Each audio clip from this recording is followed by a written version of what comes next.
Thank you for joining us on this episode of AMC's For Your Consideration, movie talk for movie fans. This episode was originally recorded on Thursday, August the 9th, 2012, at the beautiful AMC Burbank 16 in Burbank, California. Thanks so much for joining us. Enjoy the show.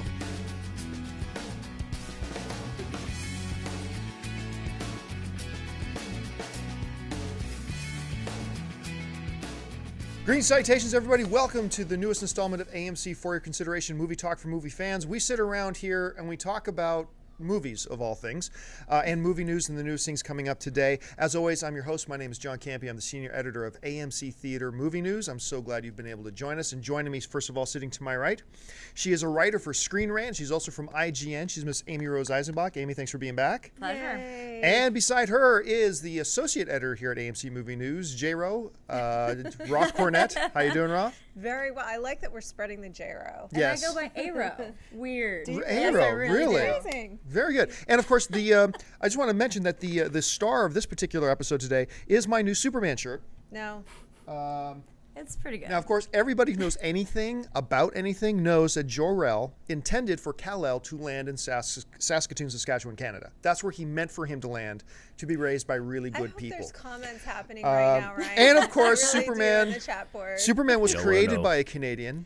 Not many people realize that. No, that's fair, but And I'm a good In any Canadian event. kid, and I just love this shirt. So it is the star of today's show.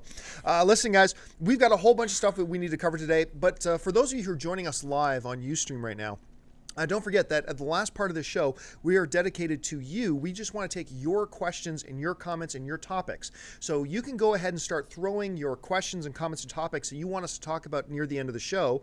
And Ryan, who's sitting at the control table back there, is going to keep track of those, and he's going to pick several. Apparently, he's open to bribery. yes.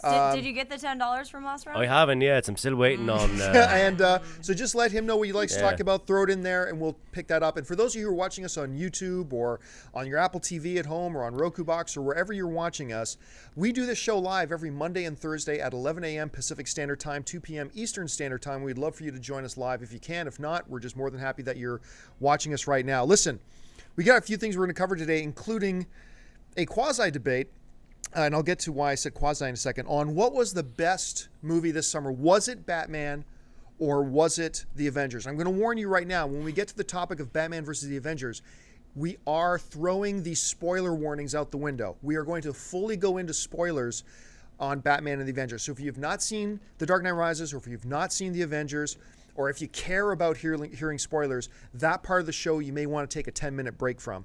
Because when we get to that part, we are going to go into spoilers. But for now, there's two big directorial, I guess you could say, news stories. One that we got to get to. Number one is, we're going to start with this.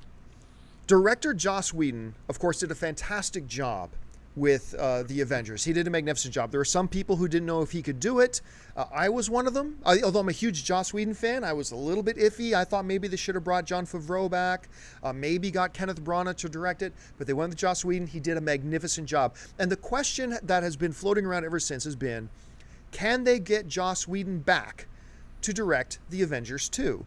And that's been, and there have been many compelling arguments about why he may not come back to do it. But the other day, it was officially announced. Marvel Studios put out a press release that basically said, we have locked Joss Whedon in for 3 years. Joss Whedon is indeed coming back to direct The Avengers 2, but he's also going to be helping them develop an Avengers universe television show for ABC, and probably sticking his hand in the hat for the other Marvel films. It doesn't mean he's going to be directing them, but he's going to be involved in developing them. So, with that being said, Roth, let's start with you. Your reactions, your thoughts about the news that Joss Whedon is indeed returning for Avengers 2. Well, I think it's a genius move on Marvel's part, to be honest. And I although I'm simultaneously surprised and not, because I think it's the right thing to do, and I think it's the smart thing to do. I also am not terribly surprised that Joss said yes, because he is going to be able, ideally, this is what I imagine, he's going to be able to make enough money in the next 3 years that he can go off and make any kind of movie and television show he wants to after that. But they have really locked him down. He was hesitant previously about saying that he would return to the Avengers. He kind of talked about how many ideas he had for his own original sort of stories, and that this is a lot of work to do on a story that's ultimately not totally and he was completely exhausted. And he was, by the time Avengers came out, he was like The Walking Dead. He was Understandable. absolutely like at the junket for the event. You know, John and I were both at, and you probably were at the junket for the Avengers. He looked like, have you guys seen the Dark Crystal? You know, the creatures that they drain they drain their essence. Basically, that's what he looked like at the end. But I think he's really, and as a side note, I saw him in a hotel and overheard something at Comic-Con, but I won't say what it was. But it made me think he wasn't going to do it. Us. I'll tell you later. But I think this is a genius move. Look, they locked him down for television and for the Avengers 2, which are the two things he's so strong, and he's going to work on a Marvel Universe television show for ABC as well. Genius move on their part. He's wonderful in TV and has a huge, obviously, storied history there. Avengers 2 needs Joss Whedon, and I think it'll be interesting to see if he does passes on the upcoming, you know, is he going to do a pass on Thor 2? Is he going to do a pass Explain on to people Captain what you America? mean when you say taking a pass. So when I say taking a pass, thank you. What I mean is this, is that the scripts are already there, okay? But he may go in and sort of add, subtract, do a Whedon-esque pass on them so that they're more kind of in a cohesive, and this is what Marvel's done so well already, that they have more of a cohesive through line leading up to the Avengers 2, so that everything that's coming out in the next couple of years from Marvel is all leading in a cohesive way in one direction, which is what they've done so well, and I think why they've locked Joss down. The only thing that I hope is that we still see Dr. Horrible too. Which I don't think will happen. Now, Amy Rose, your may thought not on all happen. this? Yeah, I agree. I think that, thank you so much. I think that Joss, you know, a lot of people weren't really sure if he would take this on. I mean, obviously his writing credits are a little more impressive than his directorial credits to date. For some, I did love Buffy Angel, but I definitely think this is great. In order to take on such a universe that he did and give each of the heroes the amount of screen time and not make it feel rushed and just the production value and everything, I loved it. By far my favorite of the summer, as we discussed last round. So I'm really excited and relieved to know that he's going to actually take good care of the Marvel Universe and keep it going. To me, the best, I mean, I would have been fine if Whedon didn't come back.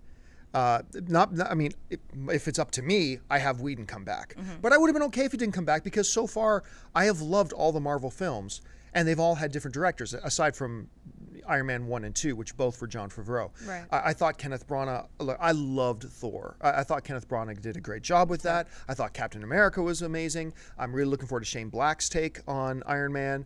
I mean, I've just really liked the way all these directors have worked. And so I would have been totally cool if they would have gone in another direction, or if Joss Whedon had decided, you know what, I'm going to take a break, and he decided to step back. Because I don't believe in this. There's this sentimentality. We're going to get into this a little bit with the next bit of news, too. I don't believe in the sentimentality of only Joss Whedon can direct Avengers Right. 2. Yeah. That's nonsense, because going to the Avengers, there were a lot of people out there saying only Jon Favreau can direct Avengers because he'd done such a great job with Iron Man. And then Thor came out and it was so good. Only Kenneth Branagh can direct the Avengers. Well, I don't know that anyone no. said that about Kenneth. Oh, I heard that. And I might have been one of the people saying mean, it. I But I love did hear him, that. but- But you know, then you go from one James Bond movie to the next. If a James Bond movie's great, then you hear people saying only this director can direct the next Right. one. And that's just not true. Just because somebody did a great job doesn't mean somebody else couldn't come along and also do a great or maybe even better job. But all other things being equal, love that Joss is back. I think the best part about this news, like you were saying, is the fact that, look, Whedon said coming to the Avengers, the toughest part was that it wasn't his story because he had to go by what all these other films had done. But now he actually has some influence over what direction the next Thor goes in, over what direction the next Captain America goes in. He can steer the ship towards his vision of the Avengers too. Right. And to me, that's the best news. I really don't care about the TV show whatsoever. Well- I don't even really think it's going to happen. But I think it'll happen. think it will Absolutely, it will happen. And I mean, I have to say that I never doubted that Joss could do it. And in addition to Buffy and Angel, there's certainly Firefly that I Yeah. think is possibly the most exemplary. and I think Serenity is one of the series. best sci-fi movies of the past 10 years. I love Serenity as well. And so I always really thought that he could do it, and I always thought he would pull it off. So those are my thoughts. Also, by the way, the Superman shirt, for anyone who just didn't see it, it's that it's got a Canadian flag in the middle. all It the is the second. star of this I episode. Love Canada. Very proud. I love Canada. Nothing against Canada, but it's Superman. Okay, South moving Park on. doesn't. Anyway, South Park okay, let's move on to the next topic here. By the way, guys, if you have some comments or thoughts on that, make sure you throw them in there into the comment section if you're watching us live. Let's go on to the second topic here, and this is pretty big, completely out of left field, but big nonetheless. It was reported by Variety magazine yesterday that Warner Brothers, the studio that it currently owns the properties for DC, for the movie rights for DC Comics, and actually they might be owners of DC Comics if I'm not, I could be wrong about that. Correct me if I'm mistaken, folks in the chat board. DC Entertainment. DC Entertainment. They have sent the script they have for Justice League. They do have a script for Justice League, and they've sent the script to Ben Affleck for him to consider directing. Dun, dun, dun. Now, this is not something I think any of us would have thought of right off the top of our heads. Hey, who should direct Definitely not. Justice League? But I'm going to tell you right now. I'll take the point on this one. This is genius. Yes. Yeah. This is a brilliant pick if they decided to go with Ben Affleck. Now, for a couple reasons. Number one, Ben Affleck, I've said this before, I'll say it again. He is one of the best new directors in Hollywood. He's directed 2 features so far in Gone Baby Gone, awesome movie. The Town, Love The Town. awesome movie. And now he's got Argo coming out soon, which looks incredible. All these high, powerful actors who've worked with him say he's amazing. He's a massive comic book fan. He's always been very, very open about how much of a geek for comic books he is. He understands that world. Now, some people in our Facebook pages have brought up some concerns, and we thought we'd bring up, we asked people on Facebook, on our Facebook page, which you can find at facebook.com/AMC Theaters, what they thought about this news of Ben Affleck potentially directing a Justice League movie. And here's what some of you had to say. Ryan? So for the Justice League, we have Jason Fataruso, who said Ben knows how to direct a movie. His first 2 movies he did were excellent. His third, coming out later this year, looks just as good. I think if he does get the JLA movie, the movie will be in good hands. Plus, the guy was a comic book fan growing up. There you go. So maybe he understands the audience, hopefully. As well, we have Daniel Negengast. I wonder who's going to play the superheroes. I hope they get Bale back to play Batman, which I think we all know Not gonna happen. Not gonna isn't happen. gonna Third one? happen. Yeah, and the third comment is from you, Coglin. I think it would be a very nice choice. He's a very good director, but more important than that, in my opinion, is the right screenwriter and, of course, a good choice actors who can knock this one out of the park. Okay, Yeah. now I should also mention in the Facebook thing, a lot of people brought a concern saying, but wait a minute, talking about Ben Affleck, he already ruined Daredevil.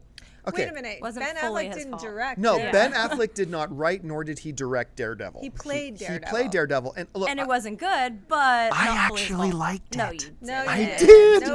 liked trust me, it's Daredevil, not great. I John. never thought it was great, but I got a kick out. I thought it was a fun movie. And I thought John Comments. Favreau was really funny in it too. Oh, man. But the thing Well, is, it made a marriage. Ben Affleck had Did that nothing for to that. do with Daredevil other than starring it. He did not write it. He did not direct it. It has nothing to do with him.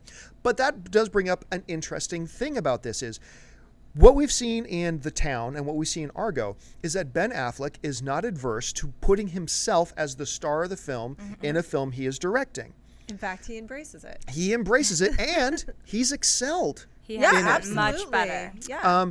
So that raises the question. Okay, so we've got the reports are that the 5 members of the Justice League would be Green Lantern, The Flash, Wonder Woman, Superman, and Batman.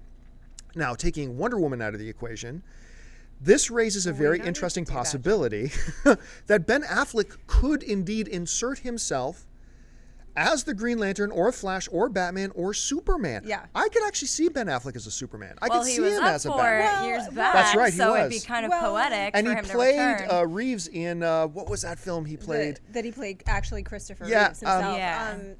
I know what you're talking Yeah. Or about. George Reeves or Or, Yeah, what he was the played name? George Reeves in L.A. No, wasn't it? Not LA was Confidential, it? but it felt like LA Confidential. did. Ask the chat board. Folks in the chat board, what what was was the that name? movie that he got a Golden Globe that Ben Affleck got a Golden Globe nomination that? for? That's gonna bother Where he me. played the Let's look it actor up. who played Superman. I can't remember the name of the film, but anyway. the actor that Christopher Reeves. No, he played George Reeves. Played He George Reeves. he George played- Reeves. he was Played the George original. Reeves. That's what I'm saying, Original yeah. Superman. Okay, Yeah. sorry. Many Reeves, many Supermen. Too many Reeves. Okay, here's the thing. Warner Brothers already has Superman. You know what I mean? They have Henry Cavill, who is Superman right now, and I think that if they're going to do a Justice, well, he's not now, but it's coming out. You know, it's in production, and if they're going to do a Justice League movie, I don't know why they wouldn't keep, unless it's a colossal failure. Yeah, I don't know why they wouldn't keep Henry Cavill as Superman. So let's X that out. No, but having said that, remember a couple of years ago, while Christopher Nolan still had his Batman films going, Warner Brothers was looking at doing Justice League a few years ago, and they were thinking about having a different Batman, even though Brandon Routh was currently Superman at the time. Well, Christian Bale was Bale was Batman at the time, and they were looking at doing a Justice League and running a parallel universe with a different Superman and Batman in their Justice League franchise, which was going to be under Happy Feet director. Okay. Anyway, but they abandoned that, so they could still have that philosophy. Anyway, I would really be shocked if they took that track, because number one, I'd be shocked too. I think it'd be a mistake. I think this is the challenge that a Justice League movie faces at this point, is that you don't have three things. One, you don't have, as Marvel had in place when they went into the Avengers, these characters already established. Now, Ben Affleck, which one would he play? He's not dumb enough to play Batman right now. He's not. He's not going to be the one to take on Bruce Wayne and Batman directly after Christian Bale did it. What about Green Lantern, Ryan? You know what I mean? He's not going to do that. And so who would he play? Probably the Flash. That's my guess.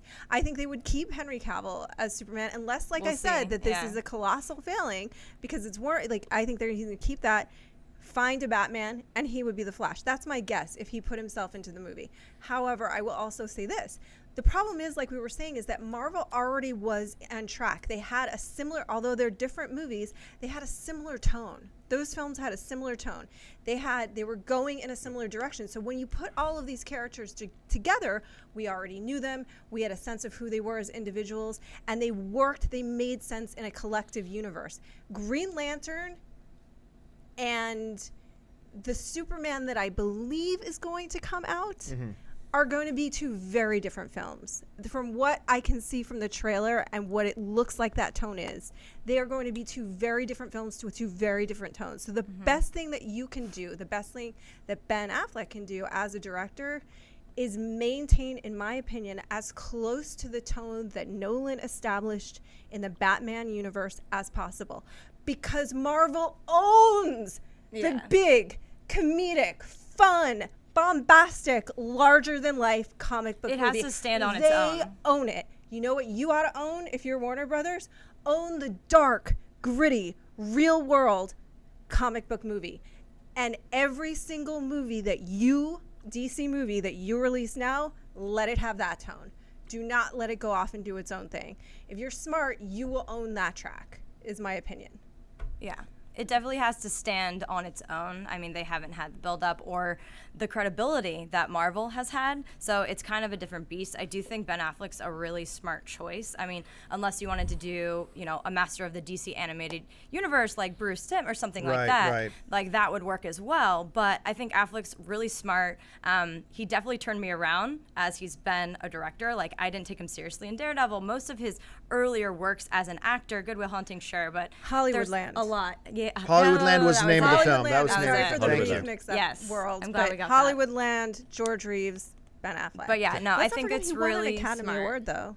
Yeah, I just never really believed him. But as a director, I've been really impressed, especially his writing contributions as well. And being a comic book fan, I do think this is a really smart move from them. DC needs to get back to, the universe that we know and love and actually do justice to it.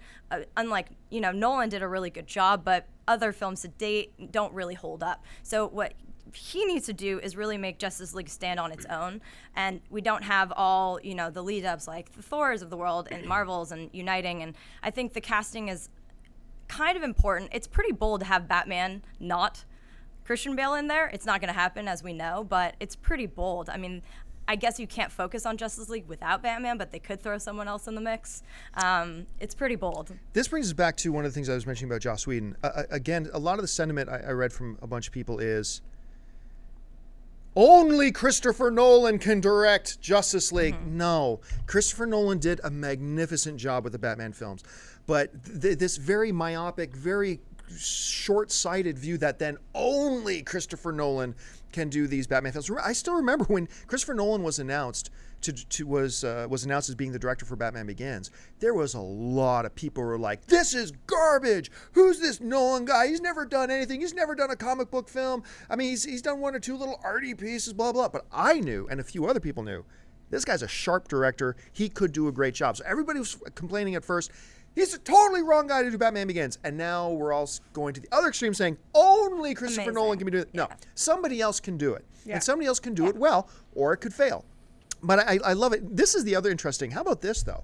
With a Ben Affleck attached, what are the possibilities we could see a Matt Damon involved in Justice League? That would God be willing. Amazing. God willing. Because it would be fun, too. And we're talking about passes of He scripts. could be a good Flash. You know, of course, like. How about a Justice League written by Ben Affleck this is what I'm and about to say. Matt Damon? No, I'm not Amazing. even kidding to some degree. I'm kidding to some degree. Look, there's a script that's in place, and maybe it's excellent and doesn't need to be touched. But the truth is, most of the times when directors come on board, they do their own pass at a script because they're giving it their interpretation. And so let's not forget that he won an Academy Award when he was 28 for Good Will Hunting, for writing Good Will Hunting, co-writing it with Matt Damon. His acting wasn't that great in that film, but No, you're nuts. You're nuts. I think he did okay. I thought he was but wonderful compared to in Matt that. Damon, Matt it wasn't was even close. Well, Matt Damon was the star of the movie. Yeah, he Yeah. was. Matt But Damon in was the terms star of the of the movie. levels, and then you look at their career after that, and Ben Affleck made some interesting choices. I'll tell you this right now. Between Damon and Affleck, the single best performance out of either of them, I'm not saying who is the better actor. I'm going to tell you, the single best performance out of either of them, Ben Affleck in Changing Lanes, is the best performance given by either of those two guys in any film. No. Then maybe Anyway, don't do but it the for good me. news is that they're friends and it's possible. I don't know that Matt Damon at this point in his life would take on, and I don't even know if it's I'm really not sure either. realistic. No, I don't for think him so to either. take on a superhero role. But it's fun to think It'd about. be fun. But We could throw perhaps- Robin Williams in there too. Get the whole gang back together. No, but there may be another role within that world Sure. that would make sense for him to take on, and that would be fun. Perhaps. You know. Right. That would be but fun. I think it's fair to say that all three of us are really on board with the idea, not that it has to be Ben Affleck, but that the idea of Ben Affleck directing this is a good idea. Yeah, I think it's would be an amazing roll of the dice for his career. Now, who do you think would be a good Roll the dice it would be, yes. good Wonder Woman? Who do you think would be a good Wonder Woman? That Wonder Woman's tough, Wonder isn't it? Woman's And I tough. think that's why they've struggled with it for so long. Because the character in her, she's gonna have to be so. All right, I'm gonna get a lot of flack. But in order for her to make sense as a modern day female heroine, she's going to have to be reimagined in a lot of ways. In order for women to really get behind this character, I think Leah Collins would do a pretty good job. I liked her in John Carter, and I I liked think her in that John Carter, she was too. strong but a badass. She's beautiful, Yeah. and like I know that I just think she's something like that where I you would think believe it. where you would believe it. I liked her in John Carter too. I think I that's liked a her a lot really in good it. call. I think back in the day, Angelina Jolie was like a no-brainer for Yeah. Wonder Woman. But she's- she doesn't. I don't think she has the physique to be Wonder well, Woman. she's very Popping out too Because many you got to be babies, also a or- powerful looking. No, she's actually person. really too skinny. Yeah, I Yeah. think she's To too. be I think you Wonder need a really powerful looking Yeah. person to play Wonder Yeah, Woman. But why? Oh, sure. I know that some people suggested Strong. Gina Carano for Wonder Woman, She's- which is an interesting choice. Yeah. But let's face it, Gina's She's fabulous. too strong. Well, it's not even just that. She's also just still- learning how to act. She's Yeah, learning she's how to not act. the Can best she actor, carry a but I love major her. character? I don't think she can carry a major character That's yet. what I was gonna say. Yeah. She's still learning how to act. Yeah. And I'm looking forward to watching her learn. Yeah. Okay, let's move badass. on. Let's move on. And folks, once again, if you're in the chat board, leave us your comments and thoughts in there. It's time for us to get to this interesting little thing here. The question, I mean, we brought it up because we were talking about the other week. We talked about, what were our top movies of the summer? And, Dark Knight and The Avengers gets mentioned all the time for those two. Yes? I'm getting a Facebook message to you, but maybe we'll wait till we do messages. Somebody's messaging me to send to you. Oh, I see. So here, this brings up the question, though. It always seems to come down to, with a very few exceptions, when you ask people what was the best movie this year, it always comes down to The Dark Knight Rises or The Avengers. And now, this discussion, once again, I'm going to give you a warning for the next 10 minutes. This is going to be filled with spoilers. Spoiler alert. So if you haven't seen the movie, don't want to hear about it, move away. Just move away. Check out for 10 minutes. Or if you're watching on YouTube, fast forward 10 minutes. And it always comes down to The Dark Knight Rises versus The Avengers. Obviously, they are two very different movies. Completely different in tone, completely different in what their emphasis is on. But still, we're movie fans, so we discuss and we argue. What is the best one? Now, I tried to find a co-host for today to sit on the panel who actually liked The Dark Knight Rises better, but I actually could not find one.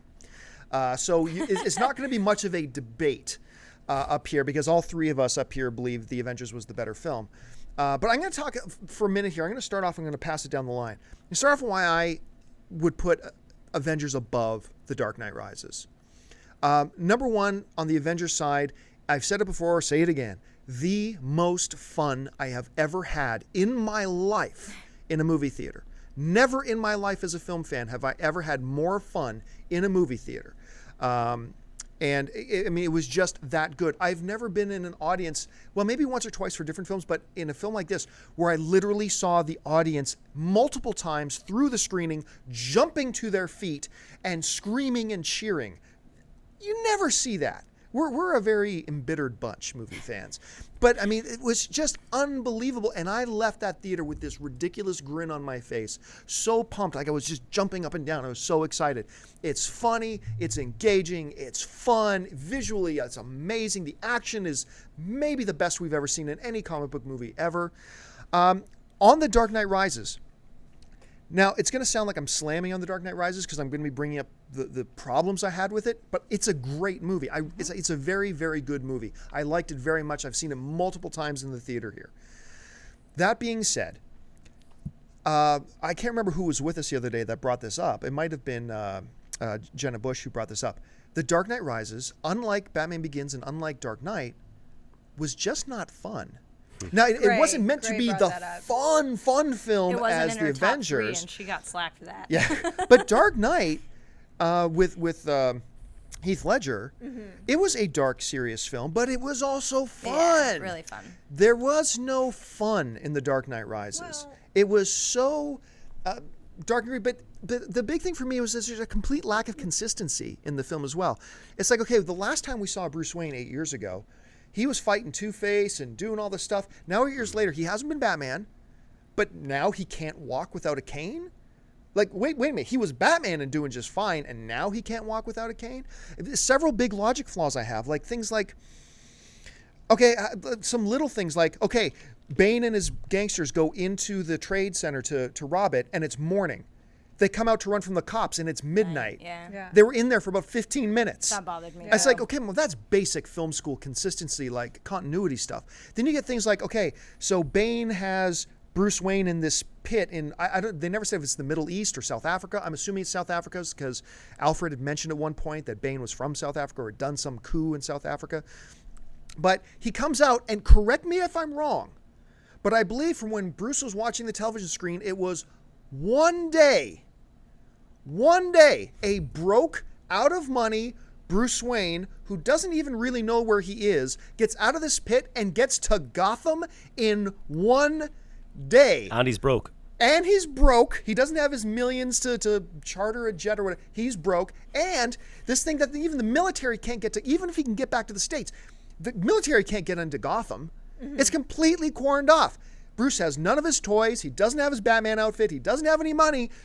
But in one day, he traveled from South Africa or the Middle East, and suddenly he's in Gotham. And found Anne Hathaway in the midst of this giant city. I also didn't like the love interest, like this thing going on between Bruce and Talia al Ghul.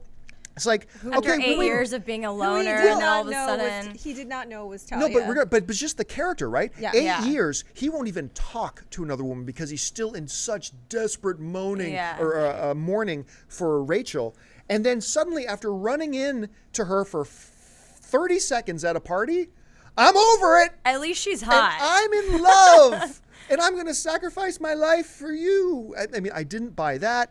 There were just so many things. Bane, I love Tom Hardy. Yeah. And unlike the Joker, who I loved in The Dark Knight, I mean, Joker was the better villain. I never felt afraid when the Joker was on screen. I was just engaged. I was engaged with Heath Ledger. But I will say for Tom Hardy, I'm scared of Bane. He is scary, but I'm scared of even Tom with his Hardy. Sean Connery voice, was he scared of you? I am not scared of Bane. even with the gay butler voice, yes. But Gandalf saying evil things. But then they Ryan. completely Sean of Paws. they neutered Bane by showing he's actually just a glorified henchman of Talia al Ghul. The whole reason the League of Shadows and Batman Begins wanted to destroy Gotham was because it was unsavable. It was corrupt to its core and can't be saved. But we're 8 years later, and the first thing we find out in the movie is that Gotham was saved. Crime has almost been eliminated, Right. blah, blah. And yet we're going to blow it up. And this leads to one of my biggest problems logically with the film. Talia al Ghul says, my big dream is to fulfill my father's mission and destiny Right. So to why wait destroy 5 Gotham. months? Why are you waiting 5 months? Guess what? When Ra's al Ghul, okay, when he had the chance to destroy Gotham, he was putting it in motion, he was hitting the button, and he was getting ready to destroy Gotham. It's a Talia al button. Ghul, no, you know what would be fun? Let's give our enemies 5 months to figure out a way to watch stop it us. decay. For no reason. Well, They make up some reasons in the movie, but those were all baloney. And so in the midst of this great film of tone, brilliantly directed by Christopher Nolan, beautifully acted once again by Christian Bale, I think a very good villain in Bane. No. Anne Hathaway, I thought, was the best thing about this No movie. question. I Yes, thought she was Catwoman fantastic. would ruin this movie, but she was amazing in it. But in the midst of all that, all these blatant, huge logic problems, and don't even get me started about the ridiculous ending. The ending was preposterous. I'm sorry, you're a 5'9" guy who can't even fight, and I've met you twice. I'm going to make you the new Batman, kid. How about that? Ridiculous. You know what it reminded me of? It reminded me of the George Clooney Batman film when they said, Blondie girl found the Batcave. Okay, she can be Batgirl. Well, It made about as also- much sense as sure. that Are to you me. He talking about- knew he wasn't was that Alicia Batman Silverstone? because yeah, one encounter. He because figured out put he a was coat- Batman I because knew. the way I saw you smile once. Yeah, I knew you're you were Batman. Batman. In your eyes. Really? Come on. I mean, all these things just to me knock it down a couple of notches to still being a great movie. I enjoyed it very much, seen it many times. I'm just talking about the negatives right now.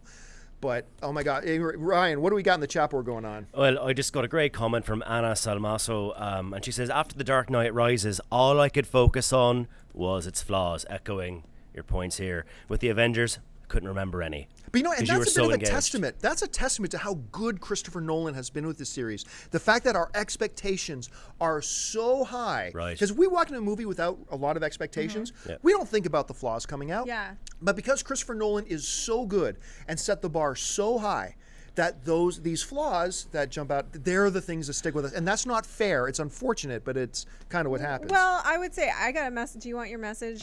Somebody Sure. just chatted me and said, "Hey, John, just wanted to say thank you for your video on The Dark Knight Rises and its problems. It's still a great movie, but I think it's almost funny how ignorant some of the problems of the movies are." Anyways, they're basically echoing the same thing, this is what I think. I think that fans are enthusiastic, and I think that's great. And I think there's fans of all kinds of properties where you I'm love not it. enthusiastic. I don't get passionate about Well, these things. this is what I'm saying. This is what I'm saying. I think that sometimes fans get so enthusiastic and they really love it so much that they kind of put up blinders to any sort of failings that a property may have, and they don't want to hear it and they don't like it because they just want to love it so much because they're attached, and that's okay. I understand that, but like there does have to be, nothing's really perfect. Even the most perfect movie is probably not perfect. Yeah. And so that's one thing. The second thing is this, that we're talking about the best movies of the summer. There's probably some films this summer that in the long run I may look back on and go, that was a brilliant film. Like, I haven't seen it yet, but I'm really looking forward to Beasts of the Southern Wild. Me too. And things like that. So, but if we're talking about big, epic summer event films, there were really the two big ones this summer to look at. And these are these two. I would agree with about 90% of what you said in terms of the logical failings. percentage. I think that there are logical failings in a lot of films that people ignore, and especially if Yeah. they're really attached to the director. But I think that the biggest fault for me was the thing that in this film was the thing that I'd always liked the best about his Batman movies, which were the villains. I happen to love the Scarecrow in Batman Begins, and I loved the Joker. We all did. And Amazing. listen, it was not fair for Tom Hardy to have to come in and follow up on what Heath Ledger did in that movie. Man, he was working at a deficit to begin with. It was just He not did a good fair. job. Well, hold on. I will say this: the first time he spoke in the film, I said, "I miss muffled Bane," because that voice, and I've sat in a room with Tom Hardy, and he is terrifying. I thought if there is anybody that can just be viscerally terrifying, it's going to be Bane. Like, it's going to be Tom Hardy. This man is scary. Just look at me. Look at him and where he twitches, and you Yeah. think he's going to kill someone. He's great. But that voice Gandalf saying evil things, I will revere Talia. I was like, We have Bane offs at my office. I'm just like, I just feel like that totally emasculated him. I was like, I saw him kicking the crap out of people, and I was like, it's still funny. Like, it's just the voice, and I do really like the film, so let me just say, I do think it has great performances, and it has a good tone, but I also think it was a little fragmented, like people have said. It had a lot of things that Nolan wanted to sort of tie together there at the end. I liked Talia. I liked Marianne Cotillard. I liked that whole backstory about the prison. So did I. That was a rich, fun, dynamic. It was a visceral backstory. She was a great villain. We just didn't see enough of her. That's the big flaw. And the biggest flaw is there was no reason. And here's the deal. When the Joker had no reason for what he was doing, he pointedly had no reason. Right. He was a sociopath who lied about who and what he was. He was the embodiment of chaotic evil. Yeah, he reveled in the chaos. It was terrifying to me, because that is perhaps the most scary thing to me in the world, is the idea that there is just chaotic, meaningless evil. But when Talia had no reason for what she was doing, it just undercut what she did. And I think that the idea is like, oh, let's let them suffer for 5 months and think that they're going to get out of it, and let them believe that if the city blows up, without hope, there is no suffering. Exactly, there is no suffering. And then if the city blows up, let's let them think that it's something that they did. I just think that there were a few interesting through lines that didn't get as filled out as they could have been if it had been a bit more focused. And I also have to absolutely agree that Anne Hathaway's Catwoman was the best thing in that movie. And we all had doubts, and she just killed it. And the tension between she and Bale is where I would have I think that Marianne Cotillard could have been there, and they could have taken out the sexual romantic aspect of it. I understand why they did, because he dates her. Well, he dates her in the comics. He dates Talia. Yeah, but the film, the way they organized that film, if I'm not mistaken, they have a child in the comics. Yeah, exactly. Who's the new Robin? I believe their son is the new Robin. I get why Nightwing, what's happening? Why? But it was like trying to add in too many things. It's like, focus the romantic tension between him and Catwoman for this. Well, and this brings up another issue I had, because we were just talking about this before the show started. It's like, okay, so it takes Bruce Wayne 8 years to get over Rachel to get involved with Talia al Ghul. But once he realizes she's a villain and is out to destroy the city, he rebounds in 2 minutes and hooks up with Catwoman. Whenever a hot woman is around, basically. But that's because Talia was the rebound girl to begin with. She was the girl that got him out of his funk until he met the real girl. That's a pretty quick rebound. And the last thing I'll say about it is this. I was also, the action, the fights, I was kind of disappointed with the action in The Dark Knight Rises. Because, okay, the first fight between Batman and Bane was okay. Yeah. I'm so glad they had that. For those of you who know the Nightfall series, that iconic shot of Bane lifting Batman over his head, bringing him down over his knee, that is an iconic, will live forever in comic book fans' minds. I'm so glad they had that shot in there. And I thought, okay, the fight wasn't amazing, but that's because they're going to fight again later. And that's going to be amazing. And that fight was just... And this big villain, Bane, like having, Catwoman come and just shoot him and he's done. Like, we wanted another epic battle at the end between the two. Yeah, and it was very anticlimactic. But anyway. Good question. What would have happened if Talia had been revealed halfway through the film? I would have been interested in that. Yeah, I would have liked to see that. But listen, for now, we're going to get to our mailbag here in just a second. But before we get to our mailbag, by the way, guys, continue filling the chat board with your comments about this topic in particular. Now, before we get to our mailbag, though, I want to remind you guys that this weekend, the new film, The Bourne Legacy, opens in AMC theaters everywhere. And a couple of weeks ago, I actually had the privilege of having Jeremy Renner, the star of the film, and Tony Gilroy, the director of the film, come down here to Los Angeles and meet with us at our AMC Century City location to sit down and talk about the Bourne Legacy. And we just wanted to show you this clip of that interview right now. So, Ryan, go ahead and play that. Okay, greetings AMCers, John Cape here with AMC Movie News, and we're here at the beautiful AMC Century City, where we're getting ready to watch some advanced footage of the new film, The Bourne Legacy. And Tony, I'm going to start with you. I'm extremely excited about this film. I know a lot of people are excited about it, but you made us excited about it, because not so long ago, when the idea was first brought to the public about another Bourne film without Jason Bourne, thought, well, that sounds a little bit odd. You sold us on it. What did you see in this project and in this Bourne universe that a lot of us didn't see at first? When we laid this out, And we realized when the idea presented itself, and we realized that we had an opportunity to not only preserve everything that had happened before and enhance everything that happened before, and start a whole new program and a whole new series of characters that were consistent with everything that we'd done before. It got very exciting for us, and it opened the horizon for a whole new way to go, and being able to keep everything that we'd done before as well.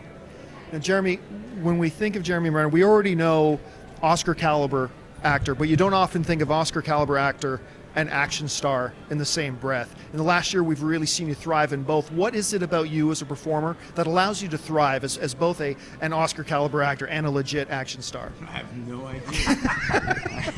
I really don't. I think the landscape of action movies are much different than what I grew up on. And not that there's anything against those, because I mean, I love those Stallone movies and all those, you know what I mean? There's just a different sort of vibe. There's a different form of authenticity and visceralness to these movies. Not that Avengers is that by any means, right. But that's just a different sort of popcorn movie. With the Bourne universe, which is something I'm very attracted to, which is a little bit based more on truth and reality. And that's where I feel like regular old acting coincides with, kick-ass action. Now, I find when artists step into an existing franchise, be them directors or actors, they like to bring a new element to it. They want to bring something fresh to it. When you guys first started talking about Bourne together, what was that something new that you wanted to bring into this franchise? Well, we had a legitimate right to sort of slightly change the way it looked and the way it felt a little bit, because the movie itself is an expansion. We're sort of really saying, wow, you're only seeing a small piece of something that happened before, and we're going to blow the doors open now on what happened. So we spent a lot of time thinking, the people who are making the visual side of the film, how much we should stay with, the visual style that had been attached to the films and became a really significant character in the films. But because we were going so much bigger and more epic and wider, we thought, well, we'll keep all the testosterone of it. We don't ever want to lose any of that. But the story almost demands a slightly different visual vocabulary. So we brought that. I don't know what the hell you brought. What did you bring? Well, we had a great sort of 3 movies prior to this, and we knew what we didn't have to do because that was already done. So a lot of the arguments like, look, we're not in that trap of like amnesia world. That that they were trapped in that, so they that sort of ran its course and can continue in another way, to another form. But what we had is a wide open doors from where they kind of left off, and even in a parallel universe. So it was really wide open. It's a brand new canvas for us, really. I feel like, don't you? What I've been dying to ask this question for you, Tony. What made Jeremy the right guy for this particular film? The only reason to make this movie, for me, we had a really cool idea and a really cool notion to start off about how to place this in context with the other films. Very cool, very sexy, gets everybody excited.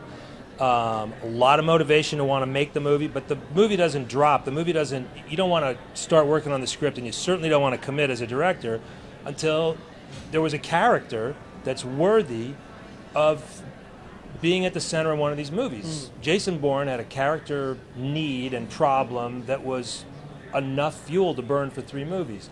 We needed something that was very important, and when you have that, you need a proper actor. All right? So you need a really proper actor, and to find somebody who has the weight and the gravitas and has the chops and has the physical ability to do all this, and he happened to be available as well. And so he was the first one to answer the phone. No. Well, so it was the trifecta there. Yeah. I'm gonna get you guys to put on your salesman hats just for a second. Today, we just did it today. This is the first time we put them on. I need a red dress. Why should AMC audiences feel justified in being excited about seeing the Bourne Legacy? It's a really freaking cool movie. We really delivered. I don't know. Yeah, I mean, we really. It's go. Yeah, I mean, I think it's going to be the best 2-hour ride you have all summer. It's a high-speed chess, so it's got the smarts, and it's also got the visceral action that you can't beat. I mean, being serious, I mean, I was nervous when we looked at everything that was coming out this summer and where we're going to be, and we've moved our date around in the last. I'm really happy where we are. There's been a lot of great movies this summer, a lot of really huge, great movies, but I don't think that there's nothing photo real. There's nothing that takes you to real places with real gravity and real pain and real people in some really, high octane movie. There's nothing quite like that. So I think we sort of lucked out in a way. It's a very busy summer, but there's a really good place for us to show what we have. Well, listen, guys, thanks again for taking the time to join us. We can't wait to see this film. Congratulations, and AMC audiences, we're just really excited to have this on our screens. Thanks again. So once again, folks, don't forget, Bourne Legacy opens at AMC Theaters everywhere, opening at midnight tonight, being Thursday night. Make sure you can get your tickets right now at amctheaters.com. Hey, listen, before we move on to the mailbag, I just wanted to let you guys know about a very special event happening at AMC Theaters for people who are members of our rewards program called Stubs. If you're not a Stubs member, you completely should be. Trust me, I've been raving about Stubs for a long time. I love this program. But if you are a Stubs member, there is a free screening coming out of the new Dax Shepard, Bradley Cooper, Kristen Bell film, Hit and Run. I believe it's on August the 14th. Now you see on the screen there, we've got a URL for you to go and get all the information, find out how you can get into the screening. It's at amctheaters.com/hit-and-run. So you can get all your information there. So make sure you go check that out. Listen, folks, every week, for people who don't watch live, we want to give you a chance to ask us questions and bring up topics you'd like us to talk about. And you can send those questions and comments to us at our email address, which is fycpodcastshow@gmail.com. Once again, that's fycpodcastshow@gmail.com. Send us those emails. We'll pick a couple to address, and we've actually got a few right now to get to. So, Ryan, what do we got in the mailbag? All right, from Rebecca Vanderhoven, we have, I love your show. It gives me something fun to listen to while I'm at work. Okay, me and my husband are big Star Wars fans. Do you think there is any chance we could see more Star Wars movies in the near future? Yeah, if Lucas has his way. Yeah. Possibly. I think possible. The last three, the prequels didn't really do justice, in my opinion, to it. The originals hold up so strong. So I'm a little cautious about it, but I absolutely love that universe and the story and the characters, and I would love to see it if they did it right. Yeah, well, I think that 99% of the population will agree with you in terms of wanting it. If I had my way, the original 3 Star Wars films would live, the prequels would not. Quite honestly, that's just how I feel about it. But will we see more? Maybe.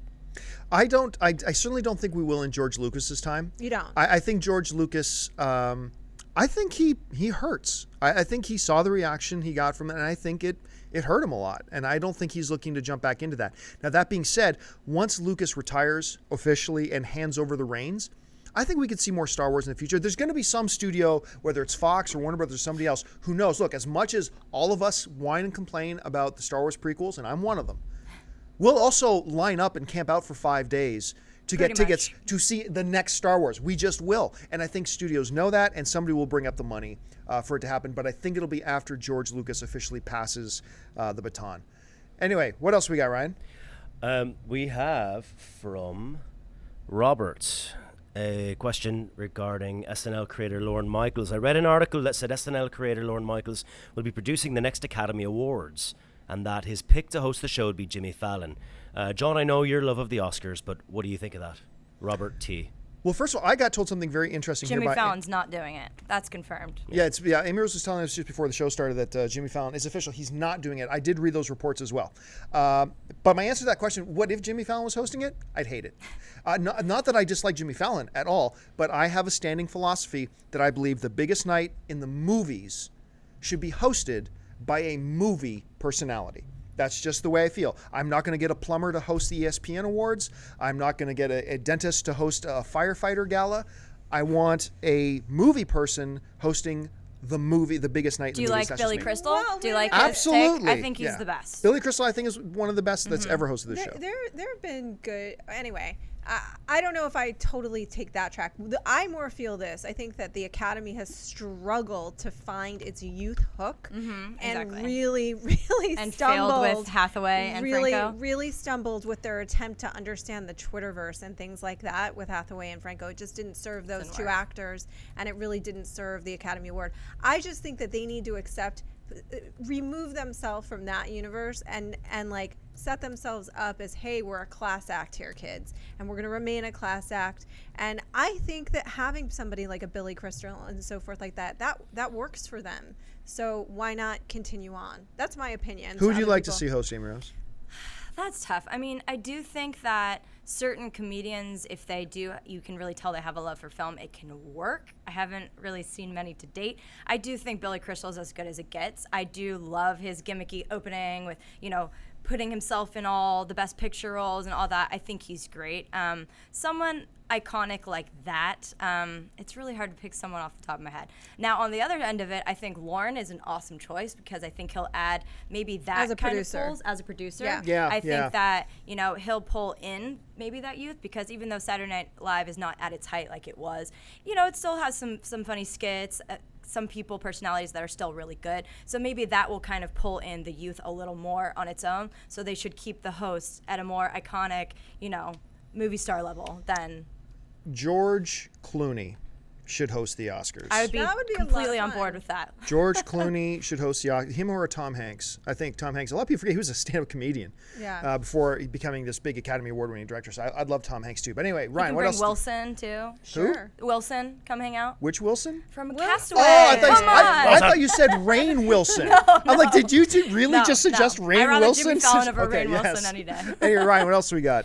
All right, last question from the mailbag is, why are 3/4 of the actors in top movies, non-American? 20 years ago, it was the reverse. That comes from All right, first of Thomas all- Bergstrom. Aside from that, it's funny because I was bringing this up like about a year ago. I was talking to some people. It just felt like I went to like 8 junkets in a row where I was interviewing people, and it seemed like the stars of all these movies were all, like, it felt like 8 films in a row, Australian. It felt like they were all Australian, and I have no problem with that, but I was just like, it's kind of weird that all these like American characters are being played by Australian or British folks. It felt like, I don't know, that's kind of interesting. I think everything goes in cycles. I think there's we're in the middle of a cycle right now. We're getting, it's the hot thing to get Australian actors. I think that'll be replaced with something else, and then I think that'll be replaced with something else. I think it goes in cycles, but I don't really know why that's the case. I mean, if you're shooting the film in Australia, I get it. I don't know why we go through Canadian actors. Ryan Gosling, ladies and gentlemen. Good Thank Canadian you. kid. I don't know why we go through. Thank you, Canada. Then we go through Australian cycles and then British actor cycles. And I don't know why it is. Amy Rose, any thoughts? I don't know why it is either. I think cycles. A good actor is a good actor from wherever they're from. If they produce good work, I'm all for it.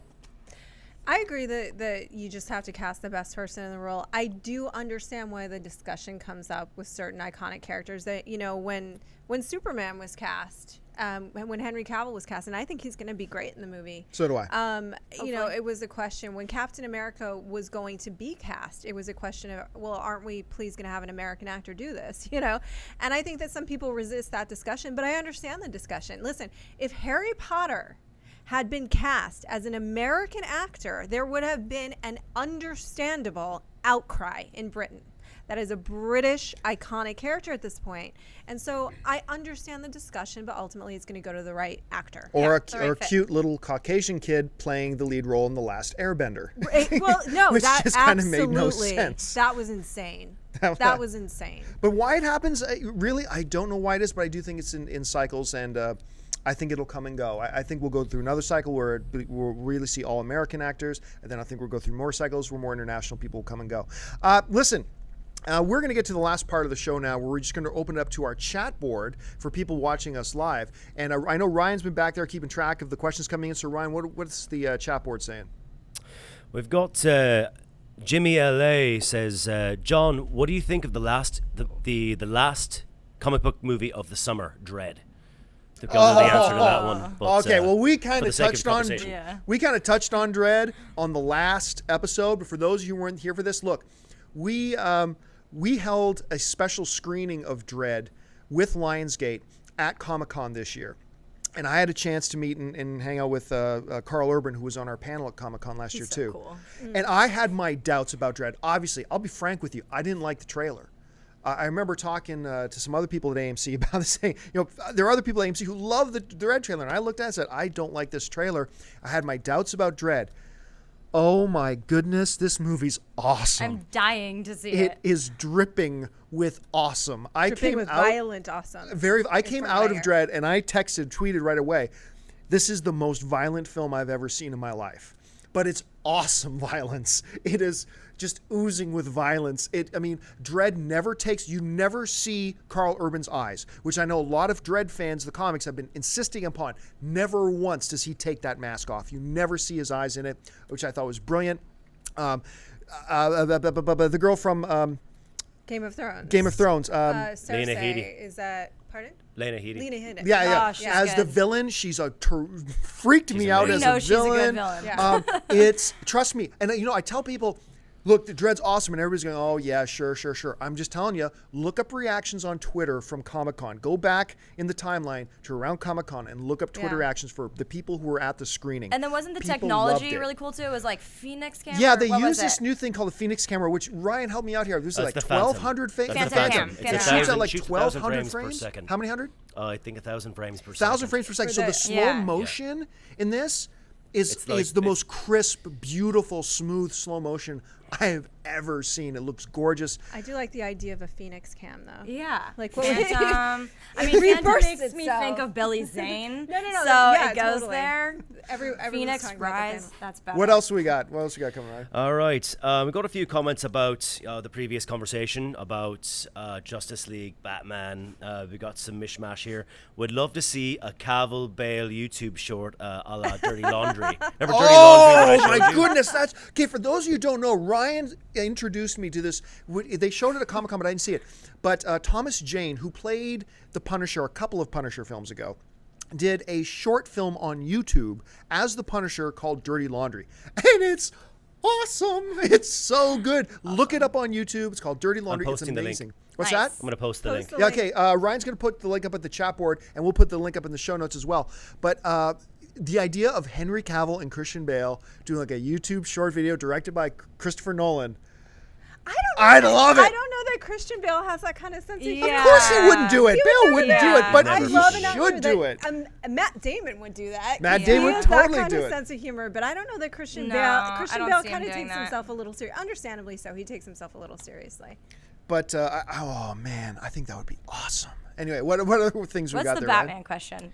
The Batman question is, I'd rather see a Cavill Bale Batman versus Superman movie than the that's coming from Inclining Pizza, rather than a reboot Well, I mean, as an introduction to the JLA. I think one Right. of the things Yeah. that we should say is like all of us really like The Dark Knight Rises. Yes. So we've We've sort bashed, of and it Well, was no, a we really weren't. great film. No, Wait a just minute, pulling we out the weren't holes. bashing it. You're pulling out the Yeah. holes and not pointing out the positives. I think that whole conversation was more exposing the flaws. But no one's doubting Nolan and his artistry, and he's an incredible Well, yeah. director. And it's a very, and very if that good wasn't movie. said, we all think it's really good. But compared to Avengers, best, most fun movie of the summer. Yeah, we're just sort of although I do think Avengers, as much as I really am, I love Joss Whedon, and I really, really love the Avengers. That also has flaws. Everything has Yeah. flaws. Nothing is perfect. We just exposed That is Batman life. and not But- Avengers. But Batman has some incredible feats of filmmaking, and it's a worthy film, and it's great. Yes. So anyway, but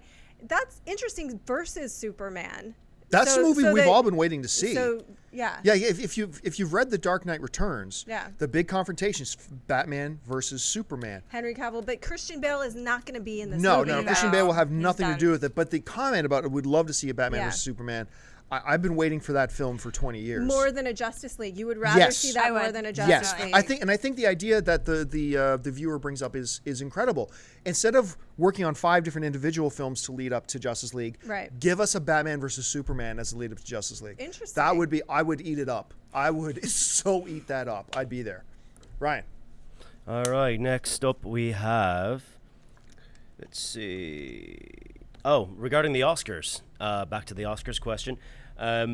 Robert Downey Jr. would be great, coming he'd from be 3 great. Frank Oh my F. God, yeah. How about as Iron Man? Done. Done, like Or fly as Tony in. Stark. Tony Stark. As Tony done. Stark, Yeah. not so much as Iron Man. Maybe but as just Tony one Stark. scene at least. Did or, you- Or how about the Muppets? The Muppets could host Well, the Oh, they Oscars. thought about This that was last year. We That was advocated last this year. last year. Like, Yeah, Bring we him did. back. I signed a petition Let's for this last year. monominize. Well, Let Kermit do it. Muppet Oscars Yeah, was awesome. a whole online, sort of Movement. campaign Station. last year. And I But loved did you it. guys see the video of Robert Downey Jr. at Comic-Con this Comic-Con when he genius. comes dancing Yes. out down the aisles? It's like, this is like the most charismatic like guy in Hollywood today. Yeah, I mean, absolutely. He's just the best. he would be great. I would He love would to be see Robert great. Downey Jr. host the Oscars. He'd be awesome. Okay, we got time for like 2 more. All right. Let's sneak in a goofy one here from Lungnut again. Hello, Lungnut. What's Lungnuts. John hiding beneath that cap? I bet he's got a really bad haircut going. No, it's a smart He's just haircut. representing. No, actually, my hair might be kind of flatted out because of the hat. Yeah. But no, just It's working.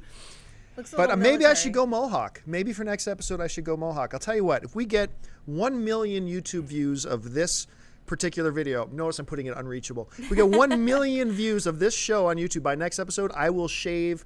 Hell, I'll do a reverse Mohawk. Okay. How's Hell, that? we'll do it too. We'll do it too if we get 1 million views. How about that? And Okay. last question. This is more for myself, but I got one from E. Douglas WW. If Joe Carnahan directs Daredevil, who would they like to see play him? That's a great Oh, question. that's Great great. question. And I know who E. Douglas is, by the way. Yes, One of the masters of we the all web. know who Yeah. E. Douglas Hello, is. E. Douglas. What's up, E?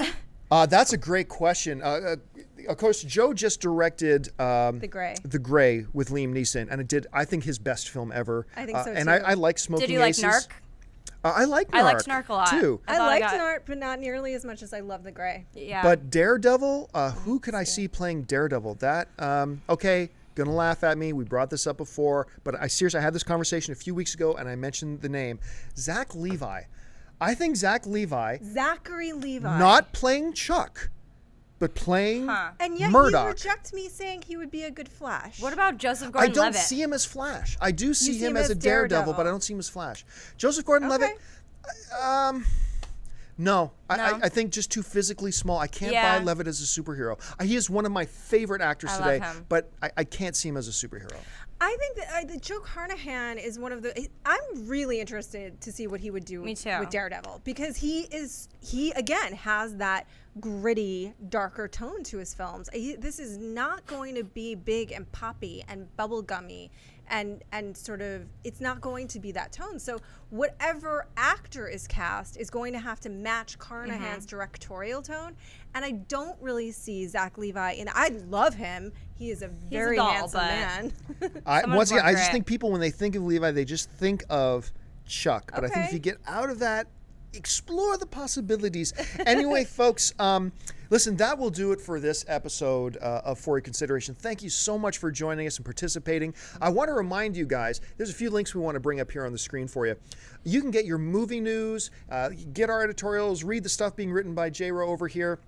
24/7. Get theater and showtime information at amctheaters.com. You can also really like us on Facebook at facebook.com/amctheaters. Follow us on Twitter /amctheaters. And do not forget to subscribe to our YouTube channel where you can find all the episodes of For Your Consideration. I want to thank Ryan, who's sitting back there. Thanks again, Ryan, for doing all that you do. My I pleasure. want to thank Amy Rose for joining us. You can't see him, but Dennis Zen is sitting behind the desk kind of running this whole circus. Roth, and for all you guys, once again, thanks for joining us. Don't forget, join us live every Monday and Thursday at 11 a.m. Pacific Standard Time, 2 p.m. Eastern Standard Time, and then you can find us on YouTube, watch us on Roku, watch us on Apple TV. Until next time, my name is John Campe. Thanks for joining us. See you later.